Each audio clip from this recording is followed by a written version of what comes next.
दोस्तों आज हम आप सबके समक्ष प्रशिक्षित स्नातक शिक्षक भर्ती परीक्षा यानी कि टीजीटी हिंदी से संबंधित प्रैक्टिस सीट संख्या 11 लेके आए हैं। अभी तक हम लोगों ने इसके अंतर्गत कुल 10 प्रैक्टिस सेट देखे हैं, जिसका वीडियो आप मेरे यूट्यूब चैनल के प्लेलिस्ट से प्राप्त कर देख सकते हैं। इसके अलावा इन सब का पीडीएफ जो है आप मेरे टेलीग्राम चैनल या फिर व्हाट्सएप ग्रुप से प्राप्त कर सकते हैं। चलिए देर न करते हुए शुरू करते हैं क्वेश्चन नंबर 1 से। यदि मेरा वीडियो आप सभी लोगों को अच्छा लगे तो लाइक करें और सब्सक्राइब करें। दोस्तों आप लोग मुझे कमेंट करके ज़रूर बताइएगा कि आप लोगों का कितना क्वेश्चन सही हुआ है। क्वेश्चन नंबर 1 है, आचार्य रामचंद्र शुक्ल के इतिहास ग्रंथ में कालों के नामकरण का आधार क्या रहा है? युग प्रवृत्ति रहा है या फिर पूर्व परंपरा रहा है या फिर प्रमुख ग्रंथ रहे हैं या फिर उपयुक्त में से कोई नहीं। तो आचार्य शुक्ल के इतिहास ग्रंथों में कालों का नामकरण का जो आधार रहा है वह रहा है युग प्रवृत्ति का। ऑप्शन नंबर ए हो जाएगा। चलिए हम लोग अगला क्वेश्चन देखते हैं। क्वेश्चन नंबर 2 देखते हैं, निम्नलिखित ग्रंथों को उनके लेखकों के साथ सुमेलित कीजिए। चलिए हम लोग देख लेते हैं, गोरखनाथ और उनका युग किसकी रचना है? तो गोरखनाथ और उनका युग जो है रंगे राघव की रचना है। सिद्ध साहित्य किसकी रचना है? तो सिद्ध साहित्य जो है धर्मवीर भारती की रचना है। नाथ संप्रदाय किसकी रचना है? तो नाथ संप्रदाय जो है किसकी रचना है? हजारी प्रसाद द्विवेदी की रचना है। जबकि हिंदी काव्य में निर्गुण संप्रदाय किसकी रचना है? तो यह है डॉक्टर पीताम्बर दत्त बर्थवाल की रचना है। चलिए हम लोग अगला क्वेश्चन देखते हैं। क्वेश्चन नंबर 3 देखते हैं, हिंदी काव्य शास्त्र का इतिहास पुस्तक के लेखक कौन है? बताइए आप लोग, हिंदी काव्य शास्त्र का इतिहास नामक ग्रंथ के लेखक कौन हैं? डॉक्टर भागीरथ मिश्र हैं या फिर परशुराम चतुर्वेदी हैं या फिर डॉक्टर विजयेंद्र स्नातक हैं या फिर डॉक्टर मोतीलाल मेनारिया हैं। तो हिंदी काव्य शास्त्र का इतिहास नामक ग्रंथ के लेखक जो हैं वह हैं doctor Bhagirath Mishra. Option number A हो जाएगा। चलिए हम लोग अगला क्वेश्चन देखते हैं। क्वेश्चन नंबर 4 देखते हैं, हिंदी साहित्य का विवेचनात्मक इतिहास के लेखक कौन हैं? श्याम सुंदर दास हैं या फिर डॉक्टर राम कुमार वर्मा हैं या फिर डॉक्टर नागेंद्र हैं या फिर सूर्यकांत शास्त्री हैं। तो हिंदी साहित्य का विवेचनात्मक इतिहास ग्रंथ के जो लेखक हैं वह हैं Suryakant Shastri. Option number D सही हो जाएगा। चलिए हम लोग अगला क्वेश्चन देखते हैं। क्वेश्चन नंबर 5 है, मिस्र बंधुओं ने आरंभिक काल की समय सीमा निर्धारित की है। तो मिस्र बंधुओं ने आरंभिक काल की समय सीमा जो है विक्रम संवत 700 से 1444 विक्रम संवत निर्धारित किया हुआ है। ऑप्शन नंबर सी सही हो जाएगा। चलिए हम लोग अगला क्वेश्चन देखते हैं। क्वेश्चन नंबर 6 है, हिंदी साहित्य के आदिकाल का नाम आदिकाल किसने दिया है? हजारी प्रसाद द्विवेदी जी ने दिया है या फिर आचार्य रामचंद्र शुक्ल जी ने दिया है या फिर डॉक्टर राम कुमार वर्मा जी ने दिया है या फिर श्याम सुंदर दास जी ने दिया है। हिंदी साहित्य के आदिकाल का नाम जो है आदिकाल आचार्य हजारी प्रसाद द्विवेदी जी ने दिया है। ऑप्शन नंबर ए सही हो जाएगा। चलिए हम लोग अगला क्वेश्चन देखते हैं। क्वेश्चन नंबर 7 देखते हैं, स्वयंभूकृत पौम चरियु कितने कांडों वाला महाकाव्य है? 7 कांडों वाला महाकाव्य है, 5 कांडों वाला महाकाव्य है या फिर 6 कांडों वाला महाकाव्य है या फिर 8 कांडों वाला महाकाव्य है? तो पौम चरियु जो है 5 कांडों वाला महाकाव्य है। ऑप्शन नंबर बी सही हो जाएगा। चलिए हम लोग अगला क्वेश्चन देखते हैं। क्वेश्चन नंबर 8 देखते हैं, पृथ्वीराज रासो के अनुसार पृथ्वीराज के पिता का नाम ज्ञात होता है। समर सिंह या फिर अनंगपाल या फिर राजेश्वर या फिर सोमेश्वर। तो पृथ्वीराज रासो के अनुसार पृथ्वीराज के पिता का नाम जो है वह है सोमेश्वर। ऑप्शन नंबर बी सही हो जाएगा। चलिए हम लोग अगला क्वेश्चन देखते हैं। क्वेश्चन नंबर 9 देखते हैं, संयोगिता किसकी पुत्री थी? बताइए आप लोग, संयोगिता जो है किसकी पुत्री थी? तो संयोगिता जो है राजा जयचंद्र की पुत्री थी। ऑप्शन नंबर ए सही हो जाएगा। चलिए हम लोग अगला क्वेश्चन देखते हैं। क्वेश्चन नंबर 10 देखते हैं, सिद्धों की साधना में शून्य का पूरक तत्व था, ज्ञान था, अग्नि था या फिर चित्र था या फिर वज्र था? तो सिद्धों की साधना में शून्य का जो पूरक तत्व था वह था वज्र। ऑप्शन नंबर डी सही हो जाएगा। कौन सा? ऑप्शन नंबर डी सही हो जाएगा। चलिए हम लोग अगला क्वेश्चन देखते हैं। क्वेश्चन नंबर 11 देखते हैं, पद्मावत में उल्लिखित राजा रतन सेन कहाँ के राजा थे? रणथंभौर के राजा थे या फिर जयपुर के राजा थे या फिर बीकानेर के राजा थे या फिर चित्तौड़गढ़ के राजा थे? तो पद्मावत में उल्लिखित राजा रतन सेन जो हैं चित्तौड़गढ़ के राजा थे। ऑप्शन नंबर डी सही हो जाएगा। चलिए हम लोग अगला क्वेश्चन देखते हैं। क्वेश्चन नंबर 12 देखते हैं, अधिकांश विद्वानों के आधार पर हिंदी में भक्ति काव्य की कितनी शाखाएं मानी जाती हैं? 5 शाखाएं मानी जाती हैं, 3 शाखाएं मानी जाती हैं, 4 शाखाएं मानी जाती हैं या फिर 6 शाखाएं मानी जाती हैं। तो भक्ति काल में 2 काव्य धाराओं में विभक्त किया गया है। पहला है निर्गुण काव्य धारा, दूसरा है सगुण काव्य धारा। तो सगुण काव्य धारा को पुनः 2 भागों में विभाजित किया गया है, राम भक्ति शाखा के अंतर्गत और कृष्ण भक्ति शाखा के अंतर्गत, जबकि निर्गुण काव्य धारा को ज्ञानाश्रय शाखा के अंतर्गत और प्रेमाश्रय शाखा के अंतर्गत विभाजित किया गया है। इस प्रकार जो है भक्ति काव्य की कुल शाखाएं कितनी हैं? 4 शाखाएं हैं। ऑप्शन नंबर सी सही हो जाएगा। चलिए हम लोग अगला क्वेश्चन देखते हैं। क्वेश्चन नंबर 13 देखते हैं। ऊनई घटा परी जग छाहा पंक्ति के रचनाकार हैं, कबीर दास हैं, तुलसीदास हैं, जायसी हैं या फिर कुम्भन दास हैं। तो ऊनई घटा परी जग छाहा काव्य पंक्ति के जो रचनाकार हैं वह है मलिक मोहम्मद जायसी। ऑप्शन नंबर सी सही हो जाएगा। चलिए हम लोग अगला क्वेश्चन देखते हैं। क्वेश्चन नंबर 14 देखते हैं। मल्लुक दास का जन्म स्थल है, बताइए आप लोग मल्लुक दास का जन्म जो है कहाँ हुआ था? प्रयागराज के काड़ा में हुआ था या फिर रायबरेली के दौलतपुर में हुआ था या फिर अमेठी के जायस में हुआ था या फिर अहमदाबाद के ढोलका में हुआ था? तो मल्लुक दास का जो जन्म है वह हुआ था प्रयागराज के काड़ा में। ऑप्शन नंबर ए सही हो जाएगा। चलिए हम लोग अगला क्वेश्चन देखते हैं। क्वेश्चन नंबर 15 देखते हैं। क्वेश्चन नंबर 15 क्या है? निम्नलिखित में कौन सा कथन संत काव्य के संदर्भ में सही नहीं है, वह हमें बताना है। तो संत काव्य की भाषा जन समान की भाषा थी, यह सही है।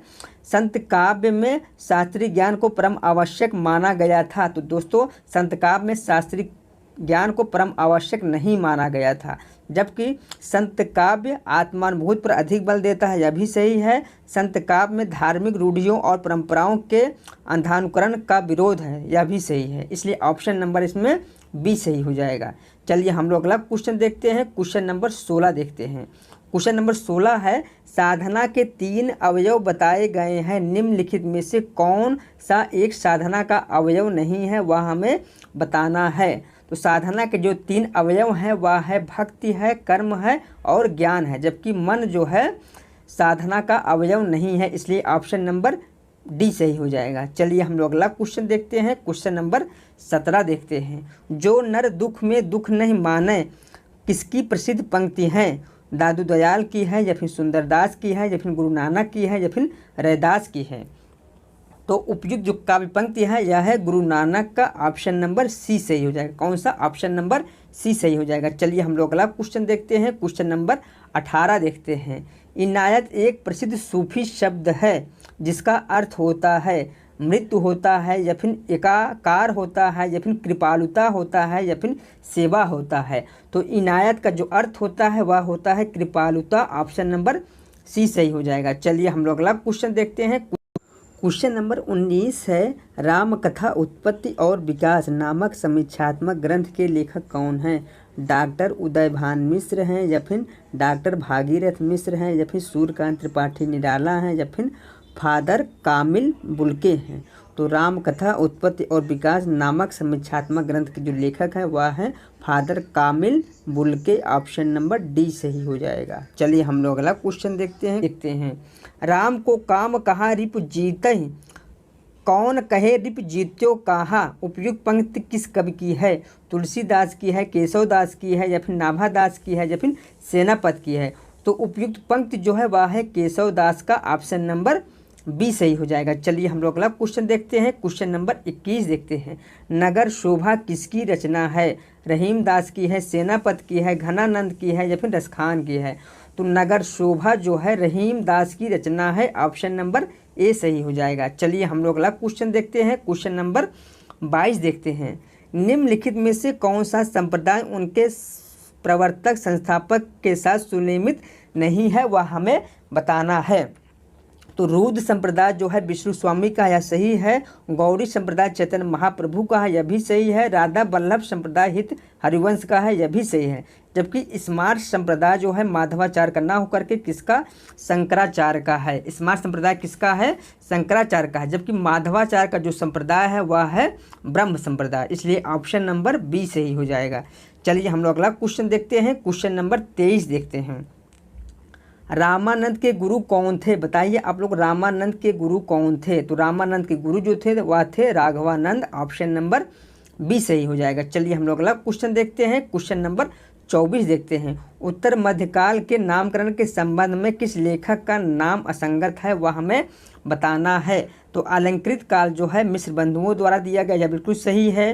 रीत काल जो है आचार्य रामचंद्र शुक्ल द्वारा दिया गया है, यह भी सही है। श्रृंगार काल जो है विश्वनाथ प्रसाद मिश्र द्वारा दिया गया है, यह भी सही है। जबकि कला काल जो है हजारी प्रसाद द्विवेदी जी द्वारा नहीं दिया गया है, इसलिए ऑप्शन नंबर ए सही हो जाएगा।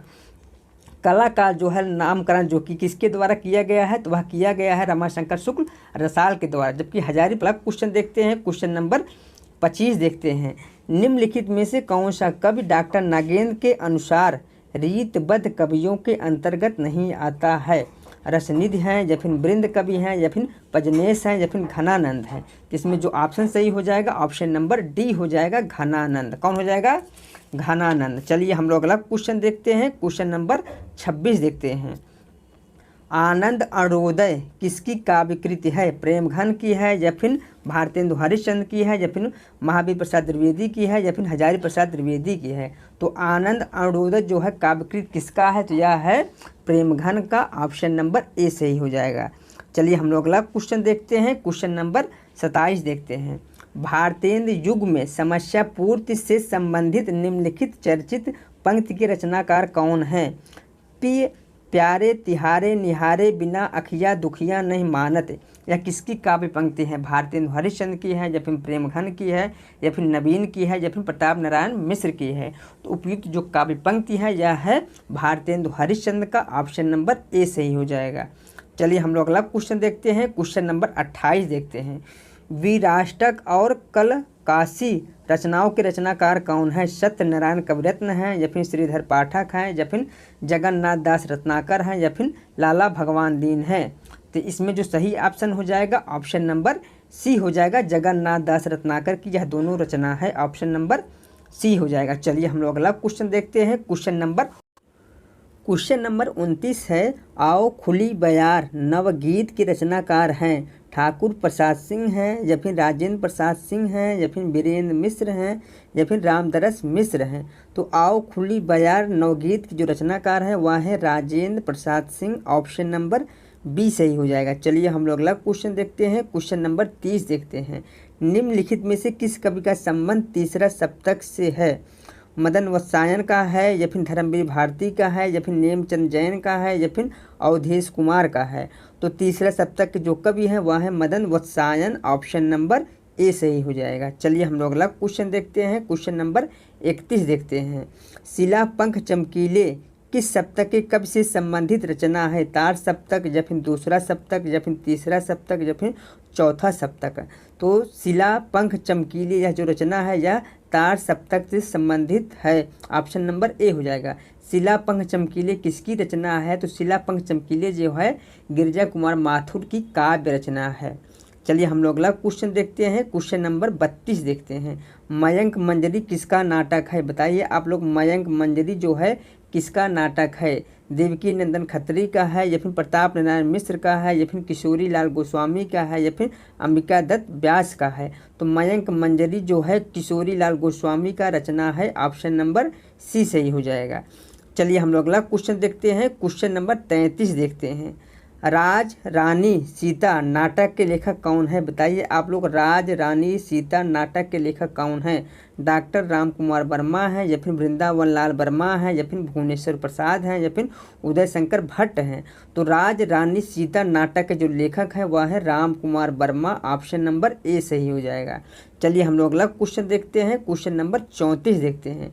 सूत की माला तथा आरती और अंगारे किसकी रचनाएँ हैं? नरेंद्र शर्मा की हैं या फिर हरिवंश राय बच्चन की हैं या फिर रामेश्वर शुक्ल अंचल की हैं या फिर बालकृष्ण शर्मा नवीन की रचनाएं हैं? तो सूत की माला तथा आरती और अंगारे ये जो रचनाएं हैं यह है हरिवंश राय बच्चन की। ऑप्शन नंबर बी सही हो जाएगा। चलिए हम लोग अगला क्वेश्चन देखते हैं। क्वेश्चन नंबर 35 देखते हैं। युग चरण के रचनाकार हैं? बताइए आप लोग, युग चरण के रचनाकार कौन हैं? माखनलाल चतुर्वेदी हैं या फिर सिया राम शरण गुप्त हैं या फिर सुभद्रा कुमारी चौहान हैं या फिर रामधारी सिंह दिनकर हैं। तो युग चरण के जो रचनाकार हैं वह है Makhan Lal Chaturvedi. Option number A सही हो जाएगा। चलिए हम लोग अगला क्वेश्चन देखते हैं। क्वेश्चन नंबर 36 देखते हैं। हिल्लोल किस कवि की रचना है? शिवमंगल सिंह सुमन की है या फिर त्रिलोचन की है या फिर रंगे राघव की है या फिर नागार्जुन की है? तो हिल्लोल जो रचना है किसकी है? हिल्लोल जो रचना है यह है शिवमंगल सिंह सुमन का। ऑप्शन नंबर ए सही हो जाएगा। चलिए हम लोग अगला क्वेश्चन देखते हैं। क्वेश्चन नंबर 37 देखते हैं। स्वप्न भंग कृत के रचनाकार कौन है? नरेश मेहता है, सर्वेश्वर दयाल सक्सेना है या फिर प्रभाकर माचवे हैं या फिर केदारनाथ सिंह हैं? तो स्वप्न भंग के जो रचनाकार है वह है Prabhakar Machwe. Option number C सही हो जाएगा। चलिए हम लोग अगला क्वेश्चन देखते हैं। क्वेश्चन नंबर 38 देखते हैं। निम्नलिखित में से कौन सी रचना नरेश मेहता की नहीं है वह हमें बताना है? महावृक्ष के नीचे या फिर महाप्रस्थान या फिर सबरी या फिर अरण्या? तो इसमें जो ऑप्शन सही हो जाएगा महावृक्ष के नीचे जो है नरेश मेहता की रचना नहीं है, बल्कि किसकी रचना है? यह जो रचना है महावृक्ष के नीचे यह अज्ञेय की रचना है। चलिए हम लोग अगला क्वेश्चन देखते हैं। क्वेश्चन नंबर 39 देखते हैं। निम्नलिखित में से कौन सा नाटक बालकृष्ण भट्ट का है? इनमें से कौन सा एक नाटक जो है बालकृष्ण भट्ट का है? कलिराज की सभा है या फिर कलि कौतुक रूपक है या फिर भारत सौभाग्य है या फिर महाराणा प्रताप है? तो बालकृष्ण शर्मा का जो नाटक है वह है कलिराज की सभा। ऑप्शन नंबर ए सही हो जाएगा। जबकि कलि कौतुक रूपक जो है किसकी रचना है? यह है प्रताप नारायण मिश्र का। जबकि भारत सौभाग्य जो है किसकी रचना है? यह है बद्री नारायण चौधरी प्रेमघन का। जबकि महाराणा प्रताप जो है किसकी रचना है? महाराणा प्रताप जो है राधा कृष्ण दास की रचना है। चलिए हम लोग अगला क्वेश्चन देखते हैं। क्वेश्चन नंबर 40 देखते हैं। निम्नलिखित में से कौन सा उपन्यास राधा कृष्ण दास द्वारा लिखा गया है? इनमें से कौन सा एक उपन्यास जो है राधा कृष्ण द्वारा लिखा गया है? श्यामा स्वप्न है या फिर निस्सहाय हिंदू है या फिर न्यूतन ब्रह्मचारी है या फिर आदर्श हिंदू है? तो इसमें जो ऑप्शन सही हो जाएगा राधा कृष्ण दास का जो उपन्यास है वह है निस्सहाय हिंदू। ऑप्शन नंबर बी सही हो जाएगा। चलिए हम लोग अगला क्वेश्चन देखते हैं। क्वेश्चन नंबर 41 देखते हैं। देहाती दुनिया उपन्यास के लेखक कौन है? बताइए आप लोग, देहाती दुनिया उपन्यास के लेखक कौन है? शिव पूजन सहाय हैं या फिर सिया राम शरण गुप्त हैं या फिर प्रेमचंद हैं या फिर विश्वम्भर नाथ शर्मा कौशिक हैं? तो देहाती दुनिया के जो उपन्यासकार हैं वह हैं कौन? वह है शिव पूजन सहाय। ऑप्शन नंबर ए सही हो जाएगा। चलिए हम लोग अगला क्वेश्चन नंबर 42 है। मधुबन किस उपन्यास का पात्र है? बताइए आप लोग, मधुबन जो है किस उपन्यास का पात्र है? कंकाल उपन्यास का या फिर तितली उपन्यास का या फिर इरावती उपन्यास का या फिर प्रेमाश्रम उपन्यास का? तो मधुबन जो पात्र है यह तितली उपन्यास का पात्र है। ऑप्शन नंबर कौन सा? बी सही हो जाएगा। चलिए हम लोग अगला क्वेश्चन देखते हैं। क्वेश्चन नंबर 43 देखते हैं। निम्नलिखित में से कौन सी कहानी शिव प्रसाद सिंह द्वारा लिखी गई है? बताइए आप लोग, इनमें से कौन सी एक कहानी जो है शिव प्रसाद सिंह द्वारा लिखी गई है? कर्मनाशा की हार या फिर हार की जीत या फिर तीर्थ यात्रा या फिर पनघट? तो शिव प्रसाद सिंह की जो कहानी है वह है कर्मनाशा की हार। ऑप्शन नंबर ए सही हो जाएगा। जबकि हार की जीत जो कहानी है यह किसका है? यह है सुदर्शन का। चलिए हम लोग अगला क्वेश्चन देखते हैं। क्वेश्चन नंबर 44 देखते हैं। निम्नलिखित में से कौन सी कहानी प्रेमचंद द्वारा लिखित नहीं है वह हमें बताना है? स्वर्ग की देवी या फिर प्रेम की होली या फिर परीक्षा या फिर कसाईवाड़ा? तो प्रेमचंद द्वारा जो लिखित कहानी नहीं है वह है कसाईवाड़ा। ऑप्शन नंबर कौन सा? डी सही हो जाएगा। कसाईवाड़ा किसकी रचना है? तो कसाईवाड़ा जो है शिव मूर्ति की कहानी विधा की रचना है। ऑप्शन नंबर डी सही हो जाएगा। चलिए हम लोग अगला क्वेश्चन देखते हैं। क्वेश्चन नंबर 45 देखते हैं। साहित्य सर्जना निबंध के लेखक कौन हैं? राम वृक्ष बेनीपुरी हैं या फिर इलाचंद जोशी हैं या फिर यशपाल हैं या फिर जैनेन्द्र कुमार हैं?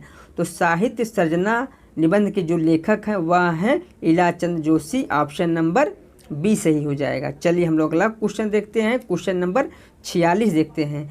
निम्नलिखित में से कौन सा निबंध कुबेर नाथ राय का नहीं है वह हमें बताना है? बताइए आप लोग, इनमें से कौन सा एक निबंध जो है कुबेर नाथ का राय का नहीं है? तो वह है यत्र तत्र सर्वत्र। ऑप्शन नंबर बी सही हो जाएगा। ठीक है, किसका है? यत्र तत्र सर्वत्र जो निबंध है यह है शरद जोशी का। चलिए हम लोग अगला क्वेश्चन देखते हैं। क्वेश्चन नंबर 47 देखते हैं। निम्नलिखित में से कौन सी कृत नामवर सिंह से संबंधित नहीं है? बताइए आप लोग, इनमें से कौन सी एक रचना जो है नामवर सिंह का नहीं है? नई कविता के प्रतिमान, या फिर कविता के नए प्रतिमान, या फिर दूसरी परंपरा की खोज, या फिर कहानी नई कहानी। तो कहानी नई कहानी नामवर सिंह की रचना है, दूसरी परंपरा की खोज भी नामवर सिंह की रचना है, कविता के नए प्रतिमान जो है नामवर सिंह की रचना है, जबकि नई कविता के प्रतिमान जो है किसकी रचना है, लक्ष्मीकांत वर्मा की रचना है, इसलिए ऑप्शन नंबर ए सही हो जाएगा। चलिए हम लोग अगला क्वेश्चन देखते हैं, क्वेश्चन नंबर 48 देखते हैं। टकराहट एकांकी के लेखक कौन है, बताइए आप लोग टकराहट एकांकी के लेखक कौन है। उदय शंकर भट्ट हैं, या फिर राम कुमार वर्मा हैं, या फिर मोहन राकेश हैं, या फिर जैनेन्द्र कुमार हैं। तो टकराहट एकांकी के जो लेखक हैं वह हैं Jainendra Kumar, option number D सही हो जाएगा। चलिए हम लोग अगला क्वेश्चन देखते हैं, क्वेश्चन नंबर 49 देखते हैं। प्लाट का मोर्चा कृत की ऐतिहासिक विधा है, बताइए आप लोग प्लाट का मोर्चा जो है किस विधा की रचना है। तो प्लाट का मोर्चा जो है रिपोर्ताज विधा की रचना है, ऑप्शन नंबर डी सही हो जाएगा। इसके रचनाकार जो है शमशेर बहादुर सिंह हैं। चलिए हम लोग अगला क्वेश्चन देखते हैं, क्वेश्चन नंबर 50 देखते हैं। क्वेश्चन नंबर 50 क्या है, सृजन के सहयात्री किसकी कृति है, बताइए आप लोग। सृजन के सहयात्री किसकी रचना है, राहुल संकृतायन की है, या फिर रविंद्र कालिया की है, या फिर पद्म सिंह शर्मा की है, या फिर विष्णु प्रभाकर की रचना है। तो सृजन के सहयात्री जो है रविंद्र कालिया की रचना है, ऑप्शन नंबर बी सही हो जाएगा। चलिए हम लोग अगला क्वेश्चन देखते हैं, क्वेश्चन नंबर 51 देखते हैं। वर्लिन की डायरी के लेखक कौन है, अज्ञेय हैं, दिनकर हैं, बच्चन हैं, या फिर रघुवीर सहाय हैं। तो वर्लिन की डायरी के जो लेखक हैं वह हैं अज्ञेय, ऑप्शन नंबर ए सही हो जाएगा। चलिए हम लोग अगला क्वेश्चन देखते हैं, क्वेश्चन नंबर 52 देखते हैं। स्त्री विमर्श पर लिखी गई पुस्तक परिधि पर स्त्री की लेखिका कौन है, प्रभा खेतान है, या फिर सुमन राजे हैं, या फिर मैत्री पुष्पा है, या फिर मृणाल पांडे हैं। तो परिधि पर स्त्री की लेखिका जो है वह है Mrinal Pande, option number D सही हो जाएगा। चलिए हम लोग अगला क्वेश्चन देखते हैं, क्वेश्चन नंबर 53 देखते हैं। हिंदी में दलित काव्यधारा कृत के लेखक कौन है, बताइए आप लोग। हिंदी में दलित काव्यधारा कृत के लेखक कौन है, माता प्रसाद हैं, या फिर सूरजपाल हैं, या फिर तुलसी राम हैं, या फिर रमणिका गुप्ता हैं। तो हिंदी में दलित काव्यधारा के जो रचनाकार हैं वह है Mata Prasad, option number A सही हो जाएगा। चलिए हम लोग अगला क्वेश्चन देखते हैं, क्वेश्चन नंबर 54 देखते हैं। निम्नलिखित में से कौन सा पत्र अज्ञेय द्वारा संपादित नहीं किया जाता था, दिनमान है, या फिर सैनिक है, या फिर प्रतीक है, या फिर माधुरी है। तो इसमें जो ऑप्शन सही हो जाएगा ऑप्शन नंबर डी हो जाएगा। माधुरी जो है इसके संपादक जो है अज्ञेय नहीं थे, बल्कि इसके संपादक जो है विष्णु नारायण थे। चलिए हम लोग अगला क्वेश्चन देखते हैं, क्वेश्चन नंबर 55 देखते हैं। हिंदी अनुशीलन पत्र के संपादक कौन थे, धीरेन्द्र वर्मा थे, या फिर लक्ष्मीकांत वर्मा थे, या फिर अज्ञेय थे, या फिर जगदीश गुप्त थे। तो हिंदी अनुशीलन पत्र के जो संपादक थे वह थे Dhirendra Verma, option number A सही हो जाएगा। चलिए हम लोग अगला क्वेश्चन देखते हैं, क्वेश्चन नंबर 56 है। भारत बंधु पत्र के संपादक तोताराम थे, इसका प्रकाशन कहाँ से होता था, फर्रुखाबाद से, अलीगढ़ से, मुजफ्फरपुर से, या फिर इंदौर से। तो भारत बंधु नामक पत्रिका का जो प्रकाशन है वह अलीगढ़ से होता था, ऑप्शन नंबर डी सही हो जाएगा। चलिए हम लोग अगला क्वेश्चन देखते हैं, क्वेश्चन नंबर 57 देखते हैं। निम्नलिखित में से कौन सी रचना ज्ञानपीठ पुरस्कार से पुरस्कृत नहीं है, वह हमें बताना है। उर्वशी है, यामा है, या फिर चितंबरा है, या फिर 10 द्वार से सोपान तक। तो उर्वशी, यामा और चितंबरा यह तीनों रचना जो है इस पर ज्ञानपीठ पुरस्कार मिला हुआ, जबकि 10 द्वार से सोपान तक पर ज्ञानपीठ पुरस्कार नहीं प्राप्त हुआ है, इसलिए ऑप्शन नंबर डी सही हो जाएगा। इसके रचनाकार कौन है, थे 10 द्वार से सोपान तक रचनाकार जो है हरिवंश राय बच्चन हैं। चलिए हम लोग अगला क्वेश्चन देखते हैं, क्वेश्चन नंबर 58 देखते हैं। रेहन पर रघ्यू किसकी औपन्यासिक कृति है, काशीनाथ सिंह की है, या फिर शिव प्रसाद सिंह की है, या फिर चंद्रकांता की है, या फिर अमरकांत की है। इसमें जो ऑप्शन सही हो जाएगा रेहन पर रघ्यू नामक औपन्यासिक कृति की जो रचनाकार हैं वह हैं Kashinath Singh, option number A हो जाएगा। चलिए हम लोग अगला क्वेश्चन देखते हैं, क्वेश्चन नंबर 59 देखते हैं। मन्नू भंडारी का वास्तविक नाम है, बताइए आप लोग मन्नू भंडारी का वास्तविक नाम क्या था। गौरा पंत था, या फिर महेंद्र कुमारी था, या फिर राजेंद्र बाला घोष था, या फिर इनमें से कोई नहीं। तो मन्नू भंडारी का जो वास्तविक नाम था वह था महेंद्र कुमारी, ऑप्शन नंबर बी सही हो जाएगा।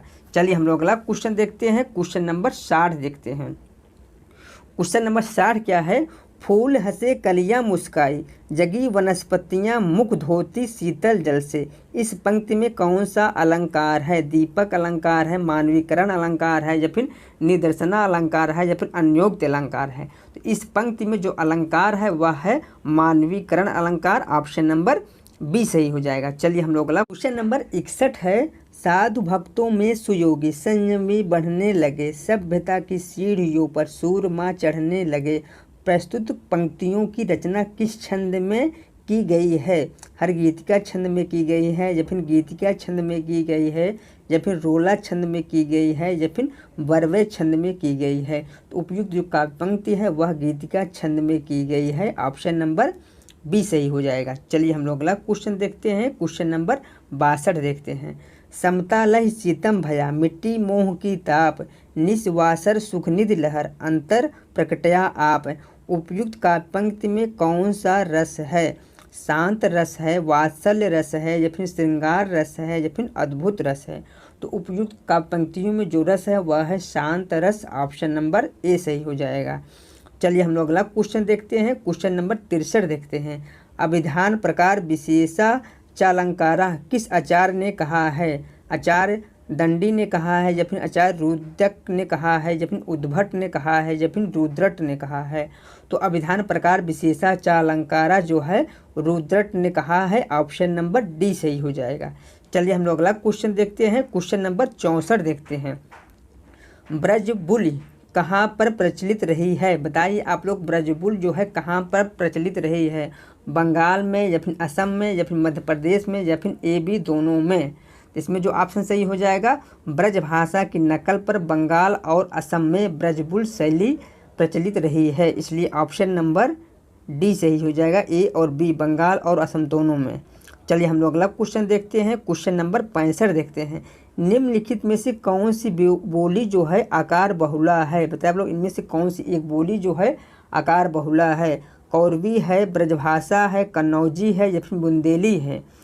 तो जो आकार बहुला है वह है कौरवी। ऑप्शन नंबर ए सही हो जाएगा। बाकी तीनों जो है ब्रजभाषा, बुंदेली और कन्नौजी जो है क्या है, कौन सा उकार बहुला है? कौन सा उकार बहुला है? चलिए हम लोग अगला क्वेश्चन देखते हैं। क्वेश्चन नंबर 66 देखते हैं। भारतीय संविधान के किस अनुच्छेद में हिंदी भाषा के विकास के लिए निर्देश दिए गए हैं? अनुच्छेद 343 में, या फिर अनुच्छेद 351 में, या फिर अनुच्छेद 344 में, या फिर अनुच्छेद 348 में? भारतीय संविधान के जिस अनुच्छेद में भाषा विकास के लिए निर्देश दिया गया है वह है अनुच्छेद 351। ऑप्शन नंबर बी सही हो जाएगा। चलिए हम लोग अगला क्वेश्चन देखते हैं। क्वेश्चन नंबर 67 देखते हैं। क्वेश्चन नंबर 67 क्या है? क्वेश्चन नंबर 67 है। निम्नलिखित में किस बोली का विकास सौरसेनी अपभ्रंश से नहीं हुआ है वह हमें बताना है?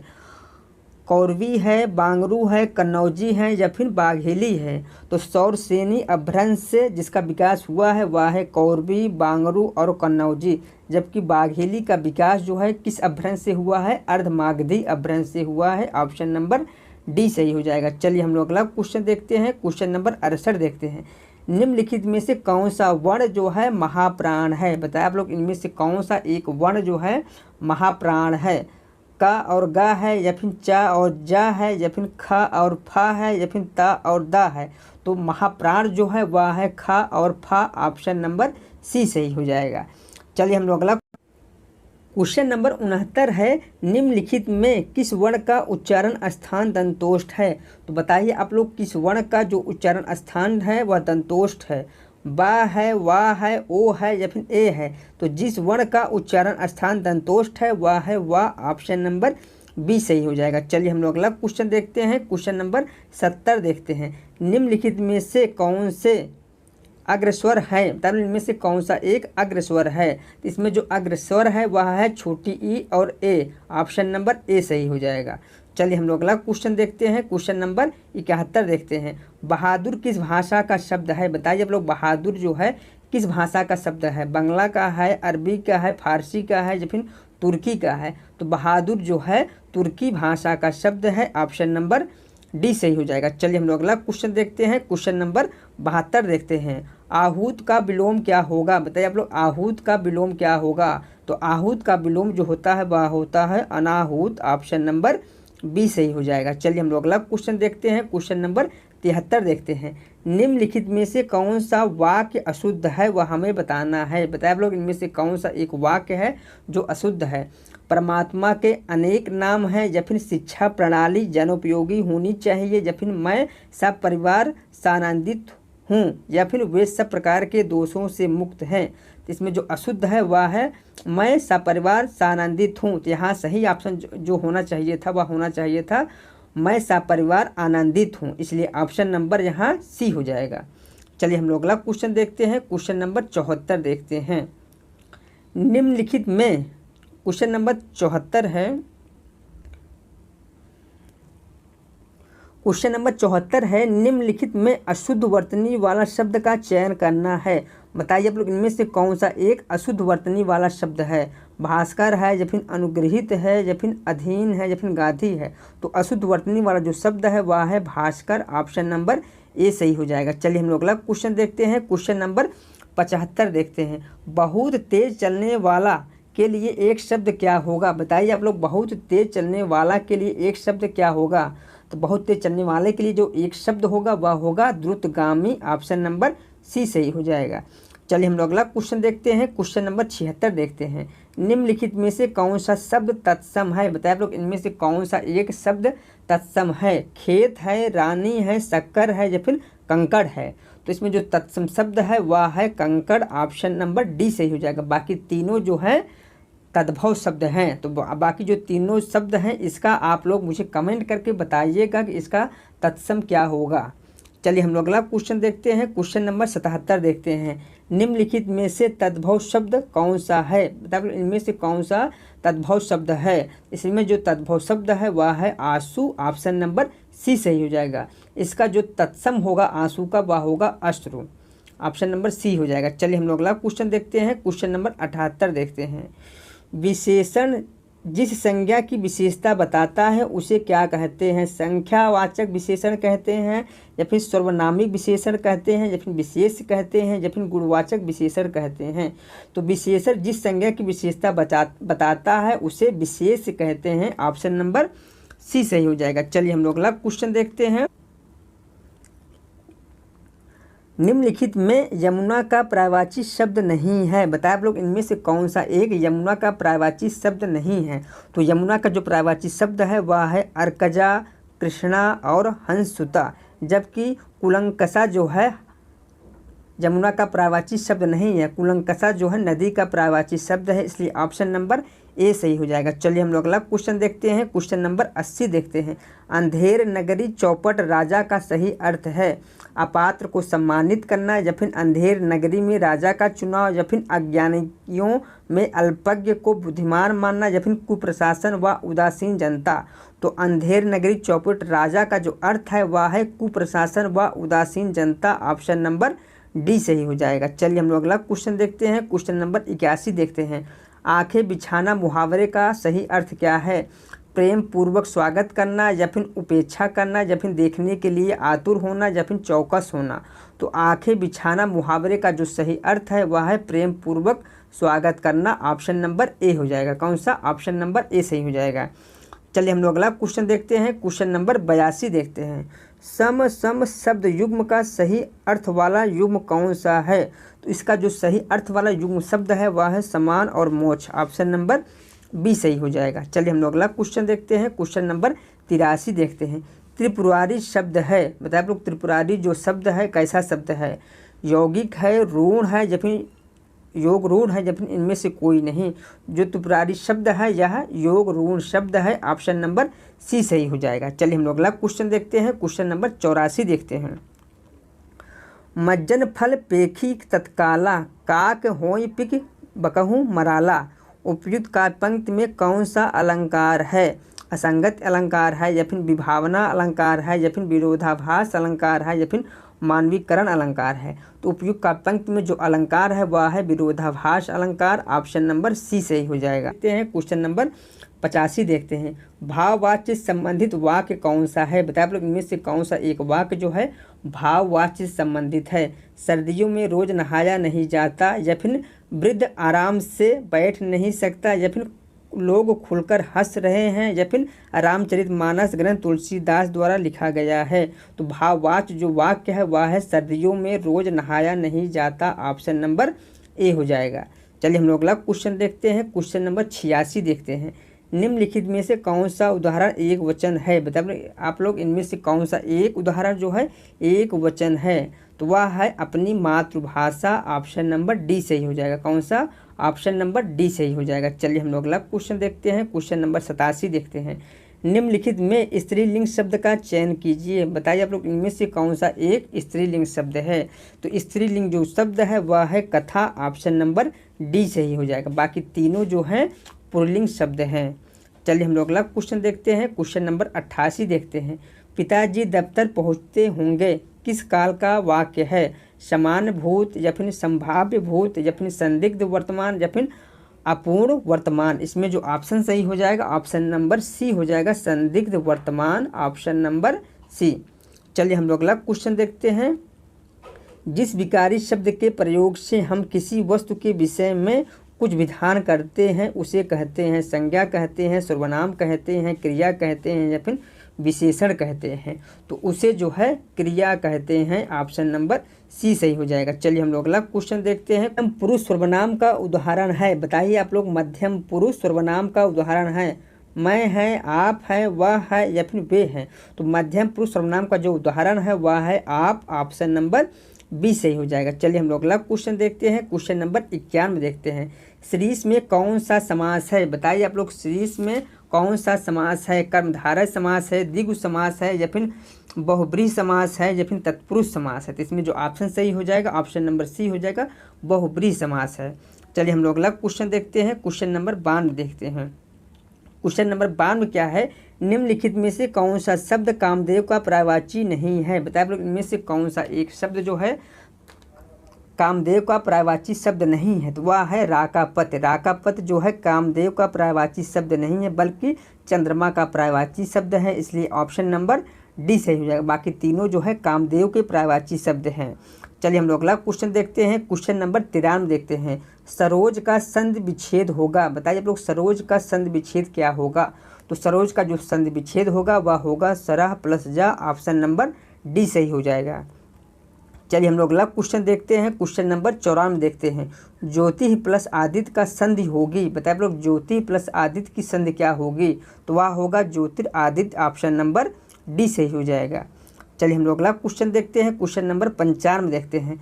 लिखित वर्ण संकेतों की सहायता से भाव या विचार की अभिव्यक्ति को क्या कहते हैं? भाषा कहते हैं, वर्ण कहते हैं, लिपि कहते हैं, या फिर छंद कहते हैं? इसमें जो ऑप्शन सही हो जाएगा उसे लिपि कहते हैं। ऑप्शन नंबर सी सही हो जाएगा। चलिए हम लोग अगला क्वेश्चन देखते हैं। क्वेश्चन नंबर 96 देखते हैं। अनुनासिक का संबंध होता है केवल मुख से, केवल नाक से, नाक और मुंह दोनों से, या फिर केवल जिह्वा से? तो अनुनासिक का जो संबंध होता है वह होता है नाक और मुंह दोनों से। ऑप्शन नंबर सी सही हो जाएगा। चलिए हम लोग अगला क्वेश्चन देखते हैं। क्वेश्चन नंबर 97 देखते हैं। ईन प्रत्यय से निर्मित शब्द कौन सा है? बताइए आप लोग इनमें से कौन सा एक शब्द जो है ईन प्रत्यय से बना है? तो वह है कुलीन। ऑप्शन नंबर डी सही हो जाएगा। ईन प्रत्यय से बना जो शब्द है वह है कुलीन। चलिए हम लोग अगला क्वेश्चन देखते हैं। क्वेश्चन नंबर 58 देखते हैं। इनमें से किस शब्द में उपसर्ग तथा प्रत्यय दोनों जुड़े हुए हैं? बताइए आप लोग इनमें से किस शब्द में उपसर्ग और प्रत्यय जुड़े हैं? तो वह है अकथनी। ऑप्शन नंबर सी सही हो जाएगा। क्या है? अकथनी। इसमें ई प्रत्यय जुड़ा हुआ है जबकि आ जो है उपसर्ग जुड़ा हुआ है, जबकि मूल शब्द जो है वह है कथन। चलिए हम लोग अगला क्वेश्चन देखते हैं। क्वेश्चन नंबर 99 देखते हैं। खुशकिस्मत में उपसर्ग किस भाषा का है? अरबी का है, फारसी का है, तुर्की का है, या फिर हिंदी का है? तो खुशकिस्मत में जो उपसर्ग लगा हुआ है वह है खुश। कौन सा है? खुश। यह जो शब्द है खुश यह है फारसी भाषा का शब्द है। ऑप्शन नंबर बी सही हो जाएगा। चलिए हम लोग अगला क्वेश्चन देखते हैं। क्वेश्चन नंबर 100 देखते हैं। प्रारंभ में एक दोहा तथा बाद में एक रोला छंद जोड़ने से कौन सा छंद बनता है? बरवै बनता है, उल्लाला बनता है, कुंडलियाँ बनता है या फिर छप्पय बनता है? इसमें जो ऑप्शन सही हो जाएगा कुंडलियाँ बनता है, ऑप्शन नंबर सी सही हो जाएगा। चलिए हम लोग अगला क्वेश्चन देखते हैं। क्वेश्चन नंबर 101 देखते हैं। निम्नलिखित में व्यक्तिवाचक संज्ञा का उदाहरण है। भूमध्य सागर है या फिर चतुराई है या फिर लोहा है या फिर भूकंप है? तो व्यक्तिवाचक जो संज्ञा का उदाहरण है वह है भूमध्य सागर, ऑप्शन नंबर ए सही हो जाएगा। चलिए हम लोग अगला क्वेश्चन देखते हैं। क्वेश्चन नंबर 102 देखते हैं। निम्नलिखित में पुल्लिंग शब्द का चयन करिए। आप लोग इनमें से कौन सा एक शब्द जो है पुल्लिंग है? सेना है, सेवा है या फिर अक्षमता है या फिर वाणिज्य है? तो पुल्लिंग जो शब्द है वह है वाणिज्य, ऑप्शन नंबर डी सही हो जाएगा। कौन सा? ऑप्शन नंबर डी सही हो जाएगा। चलिए हम लोग अगला क्वेश्चन देख। क्वेश्चन नंबर 103 है। निम्नलिखित आचार्यों में किसके द्वारा माने गए काव्य गुणों की संख्या सुमेलित नहीं है वह हमें बताना है? तो भरतमुनि ने काव्य गुण 10 माने हैं, बिल्कुल सही है। दंडी ने काव्य गुण 10 माने हैं, यह भी सही है। जबकि भामा ने काव्य गुण 3 माने हैं, यह भी सही है। वामन ने काव्य गुण 14 न मान करके कितने माने हैं? 20 माने हैं, इसलिए ऑप्शन नंबर सी सही हो जाएगा। चलिए हम लोग अगला क्वेश्चन देखते हैं। क्वेश्चन नंबर 104 देखते हैं। निम्नलिखित में से कौन सी रचना दंडीकृत नहीं है वह हमें बताना है? काव्यादर्श है या फिर छंदोविचित्ति है या फिर कला परिच्छेद है या फिर प्रतिमा नाटकम है? तो दंडी की जो रचना नहीं है वह है प्रतिमा नाटकम, ऑप्शन नंबर डी सही हो जाएगा। प्रतिमा नाटकम किसकी रचना है? यह है महाकवि भास की रचना। चलिए हम लोग अगला क्वेश्चन देखते हैं। क्वेश्चन नंबर 105 देखते हैं। विष्णु को भक्ति अच्छी लगती है, विष्णु को भक्ति अच्छी लगती है, इस वाक्य का संस्कृत अनुवाद क्या होगा?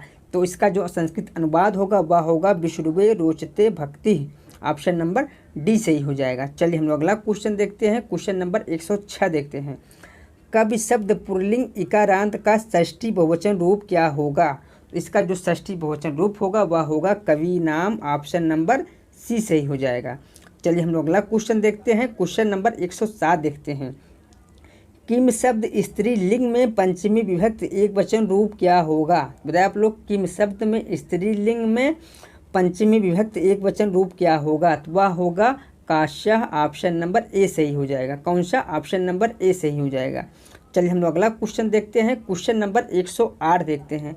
पट धातु विधिलिंग लकार मध्यम पुरुष द्विवचन रूप क्या होगा? बताइए आप लोग, पट धातु विधिलिंग लकार मध्यम पुरुष द्विवचन रूप क्या होगा? तो वह होगा पठेतम, ऑप्शन नंबर डी सही हो जाएगा। कौन सा? ऑप्शन नंबर डी सही हो जाएगा। चलिए हम लोग अगला क्वेश्चन देखते हैं। क्वेश्चन नंबर 109 देखते हैं। सवितृदया का संधि विच्छेद होगा, तो इसका जो संधि विच्छेद होगा वह होगा ऑप्शन नंबर सी सही हो जाएगा। चलिए हम लोग क्वेश्चन नंबर 110 है। तब प्लस लृकारा की संधि होने पर शब्द बनेगा, तो फिर तब प्लस लृकारा की संधि होने पर जो शब्द बनेगा वह बनेगा तव्य लकारा, ऑप्शन नंबर ए सही हो जाएगा। चलिए हम लोग अगला क्वेश्चन देखते हैं। क्वेश्चन नंबर 111 देखते हैं। महाकवि माघ के कृतित्व में किस गुण का प्रमुख रूप से समावेश नहीं माना जाता? उपमा का, अर्थगौरव का या फिर पदलालित्य का या फिर करुणता का? तो महाकवि माघ के कृतित्व में जो है उपमा का, अर्थगौरव का और पद लालित का गुण पाया जाता है, जबकि करुणता का गुण नहीं पाया जाता है, इसलिए ऑप्शन नंबर डी सही हो जाएगा। जबकि करुणता का जो गुण है भवभूत की रचनाओं में पाया जाता है। चलिए हम लोग अगला क्वेश्चन देखते हैं। क्वेश्चन नंबर 112 देखते हैं। श्रीहर्ष की माता का नाम था, बताइए आप लोग, श्रीहर्ष की माता का क्या नाम था? तो श्रीहर्ष की माता का जो नाम था वह था मामल्य देवी, ऑप्शन नंबर बी सही हो जाएगा। चलिए हम लोग अगला क्वेश्चन देखते हैं। क्वेश्चन नंबर 113 देखते हैं। निम्नलिखित में से कौन सी रचना महाकवि कालिदास कृत नहीं है वह हमें बताना है? तो ऋतु संहारम जो है महाकवि कालिदास की रचना है। मालविकाग्निमित्रम जो है कालिदास की रचना है। विक्रमोर्वशीयम जो है महाकवि कालिदास की रचना है, जबकि अभी मारकम जो है कालिदास की रचना ना होकर के किसकी रचना है? महाकवि भास की रचना है, इसलिए ऑप्शन नंबर ए सही हो जाएगा। चलिए हम लोग अगला क्वेश्चन देखते हैं। क्वेश्चन नंबर 114 देखते हैं। भवभूतिकृत प्रसिद्ध नाटक उत्तम उत्तर रामचरितम में कितने अंक हैं? बताइए आप लोग। भवभूतकृत जो है उत्तर रामचरितम में कितने अंक हैं? 5 अंक हैं, 6 अंक हैं, 7 अंक हैं या फिर 8 अंक हैं? तो उत्तर रामचरितम जो है 7 अंक हैं। ऑप्शन नंबर सी सही हो जाएगा। चलिए हम लोग अगला क्वेश्चन देखते हैं। क्वेश्चन नंबर 115 देखते हैं। निम्नलिखित में किस रचना का संबंध आचार दंडी से नहीं है? बता लो इनमें से एक रचना जो है आचार दंडी का नहीं है, वह हमें बताना है। तो मालती माधव जो है आचार दंडी की रचना नहीं है, बाकी तीनों रचनाएं जो हैं आचार दंडी की रचनाएं हैं। मालती माधव जो है महाकवि भवभूत की रचना है। ठीक है, चलिए हम लोग अगला क्वेश्चन देखते हैं। क्वेश्चन नंबर 116 देखते हैं। निम्नलिखित में से कौन सी रचना क्षेमेंद्र की है? मतलब इनमें से कौन सी एक रचना जो है क्षेमेंद्र की है? कवि कंठाभरण है या फिर सरस्वती कंठाभरण है या फिर औचित्य विचार चर्चा है या फिर ए और सी दोनों हैं? तो क्षेमेंद्र की जो रचना है वह है कवि कंठाभरण और औचित्य विचार चर्चा। ऑप्शन नंबर इसमें ए और सी दोनों हो जाएगा, इसलिए ऑप्शन नंबर इसमें डी हो जाएगा। चलिए हम लोग अगला क्वेश्चन देखते हैं। क्वेश्चन नंबर 117 देखते हैं। चित्र मीमांसा किसकी कृति है? बताइए आप लोग। चित्र मीमांसा जो है किसकी रचना है? अप्पय दीक्षित की है या फिर क्षेमेंद्र की है या फिर रूयक की है या फिर मम्मट की है? तो इसमें जो ऑप्शन सही हो जाएगा, चित्र मीमांसा जो है अप्पय दीक्षित की रचना है। ऑप्शन नंबर ए सही हो जाएगा। चलिए हम लोग अगला क्वेश्चन देखते हैं। क्वेश्चन नंबर 118 देखते हैं। निम्नलिखित में से कौन सी रचना सुमेलित नहीं है? बता लोग इनमें से कौन सी एक रचना जो है सुमेलित नहीं है? साहित्य दर्पण किसकी रचना है? तो साहित्य दर्पण जो है विश्वनाथ की रचना है, बिल्कुल सही है। चंद्रलोक किसकी रचना है? जयदेव की है, तो यह भी बिल्कुल सही है। कुवलयानंद जो है अप्पय दीक्षित की रचना है, यह भी सही है। जबकि रसगंगाधर जो है भोजराज की रचना नहीं है, इसलिए ऑप्शन नंबर डी सही हो जाएगा। रसगंगाधर किसकी रचना है? तो रसगंगाधर जो है पंडित राज जगन्नाथ की रचना है। चलिए हम लोग अगला क्वेश्चन देखते हैं। क्वेश्चन नंबर 119 देखते हैं। दीप शिखा शब्द किस कवि की उपाधि से संबंधित है? बताए आप लोग। दीप शिखा जो है किसकी उपाधि है? मम्मट की है या फिर श्रीहर्ष की है या फिर माघ की है या फिर कालिदास की है? तो महाकवि कालिदास का एक उपाधि है दीप शिखा। ऑप्शन नंबर इसमें डी सही हो जाएगा। चलिए हम लोग अगला क्वेश्चन देखते हैं। क्वेश्चन नंबर 120 देखते हैं। निम्नलिखित में किसे पंडित राज की उपाधि से सम्मानित किया जाता है? भारवी को, जयदेव को, जगन्नाथ को या फिर भास कवि को? तो पंडित राज जगन्नाथ जो है इनकी उपाधि है। किसकी? जगन्नाथ की, पंडित राज की। चलिए ऑप्शन नंबर डी सही हो जाएगा। चलिए हम लोग अगला क्वेश्चन देखते हैं। क्वेश्चन नंबर 121 देखते हैं। भवभूत की माता का नाम था? बताइए आप लोग। भवभूत की माता का क्या नाम था? तो भवभूत की माता का जो नाम था वह था जतुकर्णी। ऑप्शन नंबर ए सही हो जाएगा। चलिए हम लोग अगला क्वेश्चन देखते हैं। क्वेश्चन नंबर 122 देखते हैं। निम्नलिखित में से कौन सा गंगा का पर्यायवाची है? बताए आप लोग इनमें से कौन सा एक गंगा का पर्यायवाची शब्द है? तो गंगा का जो पर्यायवाची शब्द है वह है सुरसरी। ऑप्शन नंबर सी सही हो जाएगा। कौन सा? ऑप्शन नंबर सी सही हो जाएगा। चलिए हम लोग अगला क्वेश्चन देखते हैं। क्वेश्चन नंबर 124 देखते हैं। प्रतिदिन किस प्रकार का क्रिया विशेषण है? बताइए आप लोग। प्रतिदिन जो है किस प्रकार का क्रिया विशेषण है? रीतिवाचक, परिणामवाचक, स्थानवाचक या फिर कालवाचक? तो प्रतिदिन जो है कालवाचक क्रिया विशेषण है। ऑप्शन नंबर डी सही हो जाएगा। चलिए हम लोग अगला क्वेश्चन देखते हैं। क्वेश्चन नंबर 124 देखते हैं। दो घटनाओं या कालों के बीच के लिए प्रयुक्त शब्द कौन सा है? बताइए आप लोग। दो घटनाओं या कालों के बीच के लिए जो प्रयुक्त शब्द है वह कौन सा है? तो वह है अंतःकालीन। ऑप्शन नंबर बी सही हो जाएगा। कौन सा? ऑप्शन नंबर बी सही हो जाएगा। चलिए हम लोग अगला क्वेश्चन देखते हैं। क्वेश्चन नंबर 125 देखते हैं और इस प्रैक्टिस सेट का लास्ट क्वेश्चन देखते हैं। मुख में जिह्वा की स्थिति के आधार पर मध्य स्वर है। बताए आप लोग इनमें से कौन सा एक मध्य स्वर है? बड़ा आ है, छोटा आ है या फिर छोटी ई है या फिर ओ है? तो इसमें जो मध्य स्वर है वह है छोटा आ। ऑप्शन नंबर बी सही हो जाएगा। ठीक दोस्तों, मेरा यह वीडियो यहीं समाप्त हो रहा है। यदि मेरा वीडियो आप सभी लोगों को अच्छा लगा हो तो लाइक करें और सब्सक्राइब करें। दोस्तों आप लोग मुझे कमेंट करके ज़रूर बताइएगा कि आप लोगों का कितना क्वेश्चन सही हुआ है।